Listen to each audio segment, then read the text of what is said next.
আজকে তোমাদের সাথে শেয়ার করব আমি কিভাবে ক্রিস্পি পটাটো বানাই। দেখো, আলুগুলো কেটে নিয়ে তার মধ্যে কর্নফ্লাওয়ার, ময়দা, যতটা তোমাদের লাগবে, নুন, আর তোমরা দেবে গোলমরিচ গুঁড়ো দিয়ে মাখাবো। মাখানোর পর দেখো তেলটা গরম হয়ে গেলে তার মধ্যে পটাটোগুলো ছেড়ে দেবো, আলুগুলো ছেড়ে দেবো, ভালো করে লাল লাল করে ভেজে নেবো। দিয়ে পুরো কড়কড়ে ভাজা হয়ে যাবে। ভাজা হয়ে যাবার পর ওই কড়াতেই তেল দিয়ে তার মধ্যে কুচনো পেঁয়াজ, খানিকটা রসুন দিয়ে ভালো করে ভেজে নেবো।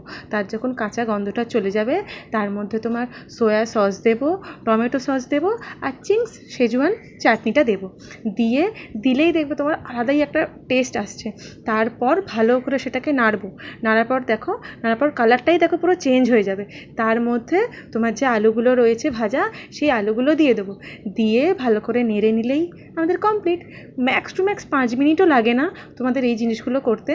আরও ছোটো মিনি ব্লগস দেখার জন্য আমার চ্যানেলটা সাবস্ক্রাইব